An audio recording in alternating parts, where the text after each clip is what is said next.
เป็นนี่เนาะสาวเฟอร์หากินทุกคนเลยว่าสาวเฟอร์สมมติว่ามีผู้บ่าวฟังไทยสิไปเยี่ยมไปยามเจ้านี่เจ้าสิพาไปบ่เก่งเอาลองนี่พาไปได้เนาะผู้หนุ่มผู้เฒ่าก็ได้40-50 ปีกับพาไปได้จุดนี้ก็คือจุดท่องเที่ยวอยู่ในบ้านเจ้าเนาะโอ้ทุกคน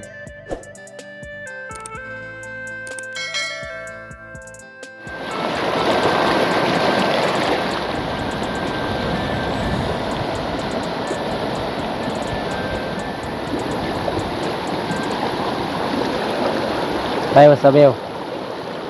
เลิกเหรอ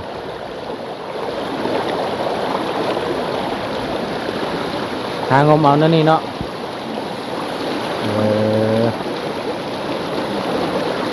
มันอยู่แถวนี้เนาะแม่จะส่งละ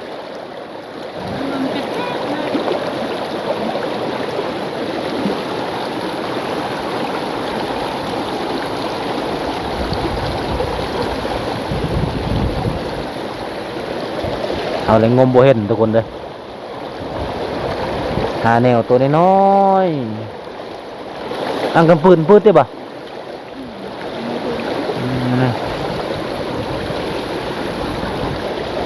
งอแหงเลย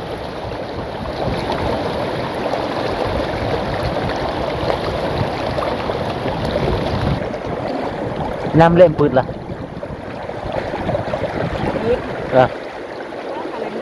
มันก็ย้ำเล่อันปืดอันนั้นน้ำเกล็ดฮะตัวนี้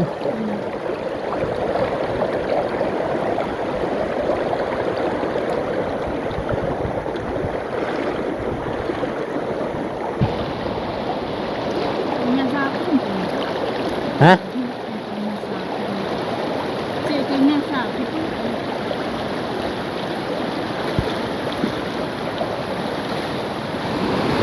เป็นนี่เนาะสาว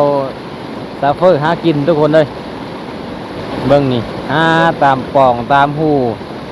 หินนี่แหละแม่นมันจกตามหูตามห้องแบบนี้วะไม่ใช่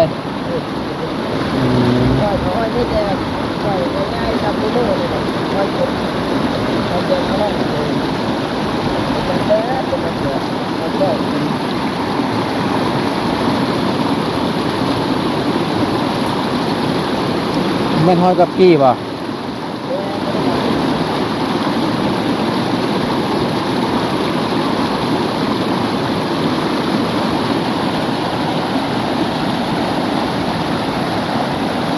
จักใดจักบุไรเนาะเฉพาะเนาะทุกคนเลยเบิ่งที่จะได้ลายอยู่เลยเก็บเอาเถื่อละโต2 โตนี่แหละ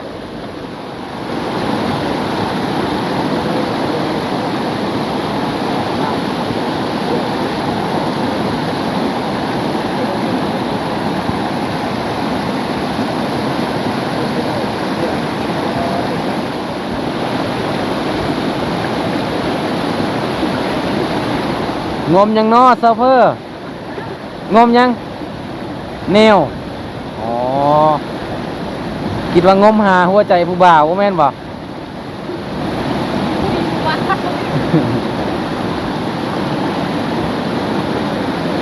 น้ำมันแห้งโพดทุกคนเลยมันบริยินมันได้ฮาวานะ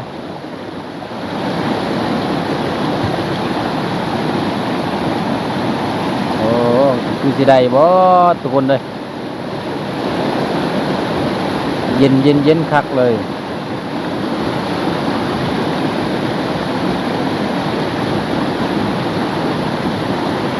บรรยากาศแบบนี้ม่วน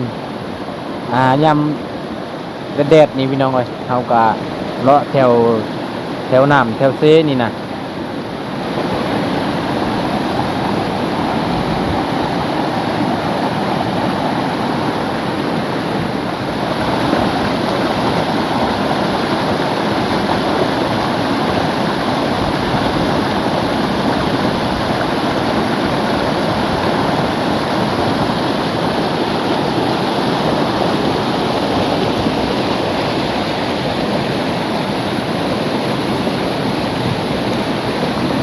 อยู่แถวนี้มันก็อยู่ป่ะ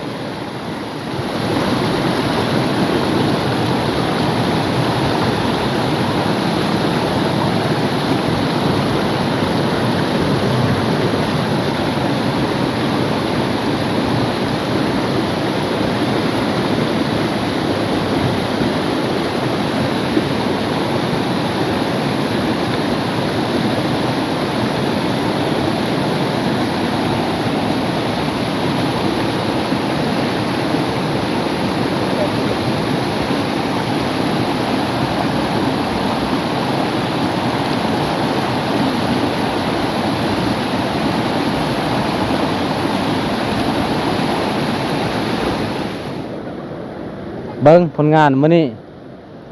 ซาเบลจะได้ไล่ป่ะได้สำนี้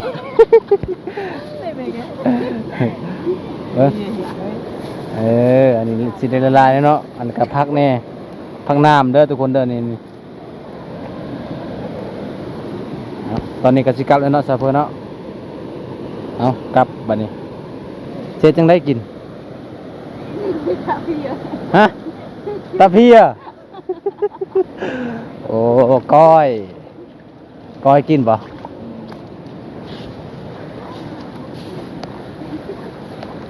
นางใหญ่ป่ะน่ะนางใหญ่ป่ะนางใหญ่บ่ฟังโอ้ โอ้นางใหญ่เนี่ยเครียดกันแล้วเบิ่มบ่นางใหญ่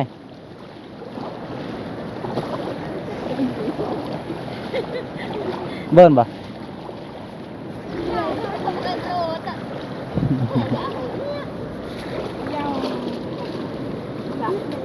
ผู้ได้ผู้บ่ได้แล้วเนาะเอาพี่น้องเอ้ยตอนนี้ก็สิกลับแล้วกลับบ้านกลับสองแล้วบ้านพูนฝากเบื้องนั่นเฮากะมาอ้อมทางนี้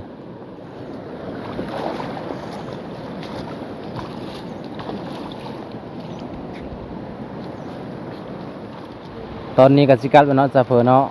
ไปจะได้เมื่อยบ่เมื่อยหลายเนาะได้ก็บ่หลายซ้ำทั้งหน้าทั้งเมื่อยเนาะโอ้อดได้เนาะอดได้ ได้ บ่ซาเฟอร์สมมุติว่ามีผู้บ่าวฟังไทยสิไปเยี่ยมไปยามเจ้านี่เจ้าสิพาไปบ่เก่งเอาลองนี่ โดย พาไปได้เนาะอ๋อผู้หนุ่มผู้เฒ่าก็ได้40-50 ปีก็พาไปได้ ไป อื ได้ มจุดนี้ก็คือจุดท่องเที่ยวอยู่ในบ้านเจ้าเนาะโอ้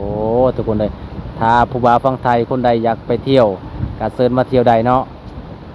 ซาเฟอร์ก็สิยินดีต้อนรับทุกคนอันนี้คือบรรยากาศเลยไปใช่ยามน้ำบ่อ๋อไปใช่มองมาเจ้านะฮะถือยังอะนะ ไปหาใส่มองยามแรงๆโอ้ใส่มองเนาะนี่ผู้สาวก็ใส่มองอีกทุกคนเลยสวรรค์เกียงก็ลองโอ้ขยันเบัดทุกคนแต่น้อยๆรถทุกคนโอ้ปุ่นทางลุมกับเขาเจ้าก็ใส่มองตอนนี้ก็คือมาหอดเฮือนแล้วทุกคนเลยล่างหรือบาซัฟเฟอร์ได้ซ้ำนี้เนาะเจ้าเนาะสาวยังไงนะผู้หนึ่งนะซาเบลบ่บิวอ๋อ จุ๊บจ้า สะอาดเราบ่จะล้างซุปเลยจะหน่อยล้างอีกน้ำหนึ่งดู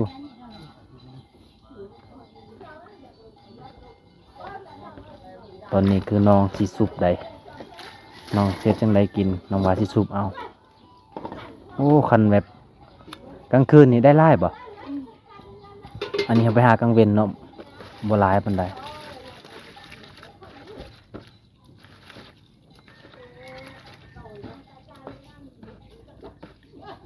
เฮือนเราอยู่ใส่สาวนะซาเบลอยู่ใส่เฮือนเรานะ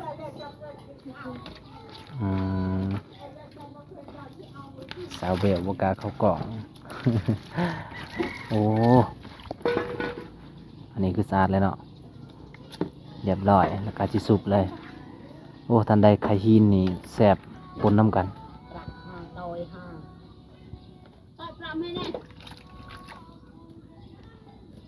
หายยัง โอ้เบิ่งผักซาเบลมันซาเบลโอ้ย นี่ผัก ผักบัวซาเฟอร์เอาอายก็ไปคุณแล้วก็มีหลายๆผักที่น้องปลูกไว้ทุกคนผักกินกับมะฮุ่งนะครับผักเพลจังไดเด้ผู้สาวเนี่ยเนาะอายตลอด ฮะ กันนี่ กินเบิดกินได้เบิดเอาเฮ็ดจังได้บัดนี้มาเบิ่งน้องที่ซุปอันนี้คือเฮือนศาลของซาเฟอร์ทุกคนเบิ่งหลังคาก็ยังเป็นแบบดั้งเดิมก็คือเอาแบบไม้ป่าหญ้าเอาป่าหญ้ามามุงเวลามันเย็นเลยเวลาเฮาเข้าในแล้วมันสิเย็นสิมางแล้วบ่ไอ้แม่สิมางเลยเฮือนนี่เนาะอ๋อหลังคานี่สิมางเนาะอ๋อสิใส่สังกะสีอีกอ๋อโดยเป็นอะไรบ่เย็นบ่นี่น่ะ อันนี้ก็เย็น เย็นแต่ว่าสิมางอก โอ้นี่หาก็ใส่ใหม่ๆเนาะนี่ใส่ใหม่ๆเลยทุกคนเลยเป็นศาสตร์ของซาเฟอร์สังกะสีกะได้แล้วตอนนั้นเนาะแต่ยังบ่ทันได้เฮ็ดตำมาบ่ตำคิงก่อน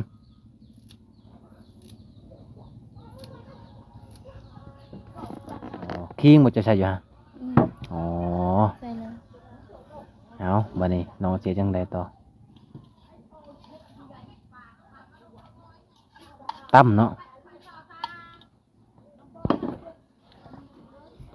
น้องก็สิตามมาเด้พี่น้องเอ้ยเพราะว่าบ่วงก็บ่เคยได้กินแบบนี้นะไม่ยังอ่ะนะน้ำตาล บ่แม่น ข้าวคั่ว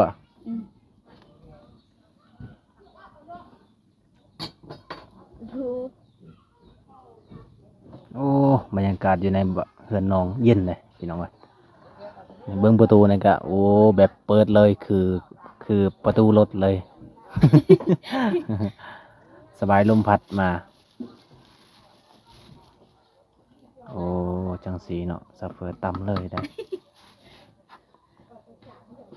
เจ้าก็กินบ่ดิบกินได้บ่ดิบนะ กินได้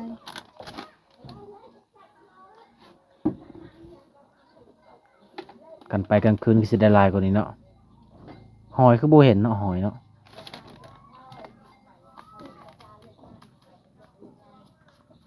กลางคืนน่ะได้หอย ได้ ได้บ่กลางคืนหอยหยังหอยดำๆนี่บ่จักหอยหยังบ่วงก็บ่ค่อยได้ฮู้ได้ทุกคนเลย เขาไปเมื่อตะกันก็เลยมีจิตมัน หึ บอกแล้วรวย ตำๆก็ได้มาตำให้มันแหลกได้ ก็รวย ทำผิดว่าสิตำเนาะ สุดท้ายซุปเอาไอ้แม่ว่าซุปเอาซาเฟอร์ว่าสิเอาสากตำเลยได้ ก็เลือกเดียว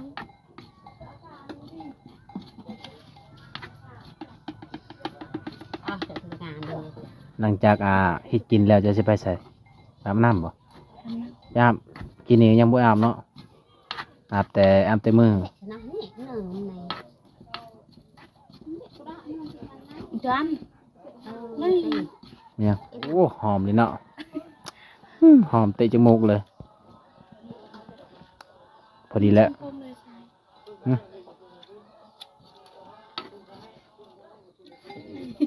หอม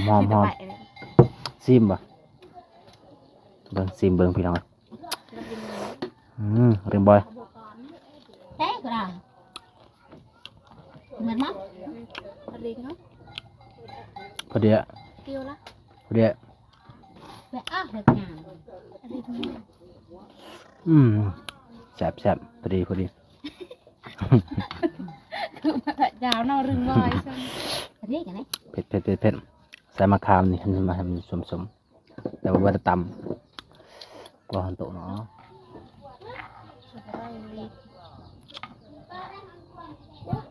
เอาวันนี้เรียบร้อยเนาะถ้าที่กินอย่างเดียวน้องกินแล้วน้องก็สิว่าไปอาบน้ำได้อาบน้ำอยู่ใส่หัวสปาหรือว่าอยู่ใส่ น้ำซี เสร็จแล้วน้องอ๋อ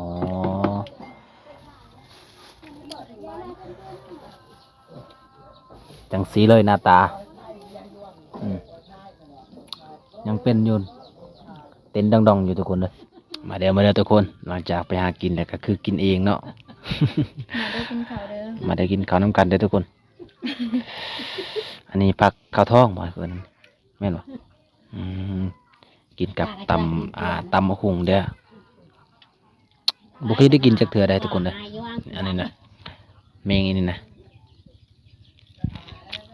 เฮ้ยยายมันอันใด ใช่มั้ยนี่แกงหน่อไม้เนาะแกงหน่อไม้แบบบานๆเฮาเลยบ่ต้องมาใส่แต่เกลือเป็นนัวเนาะ กำลังเมียดเป็นบัก ครับ กวกลูกอะทีจะเดินไปง่ายชายเดี๋ยวระวังกำลังเมียด น้องเริ่มเมียนจ้ะบ่ตึเนี่ยละแกงหน่อไม้บ้านเฮาบ่ใส่หยังก็ได้ แบงเอาวางเป็นบัก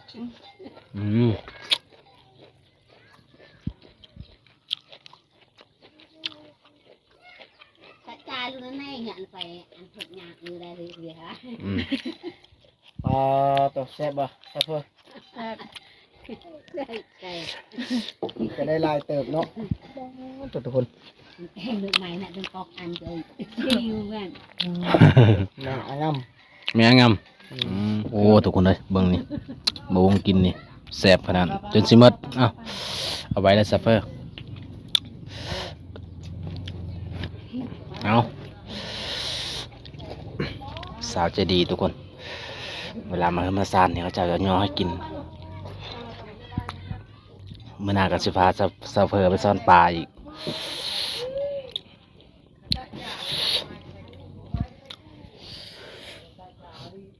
ต้มไว้น่าจะได้จ่าย สบายดีซาเบล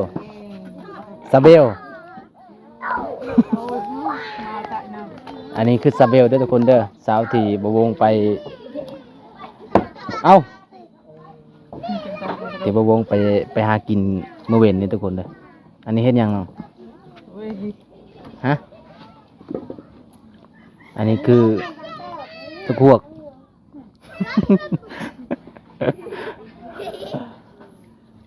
อันนี้คือเพื่อนเจ้าเนาะ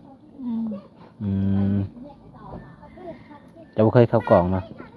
ก็เลยอายทุกคนเลยเนาะล้างแล้วสิจังได้กินซุปเอาบ่โอ้ทุกคนเลยสาวเบลกับสาวซาเฟอร์ได้หลายกว่าเด้คิดว่าเจ้ากินแล้วได้กินนี่นะยังบ่ได้กินเนาะ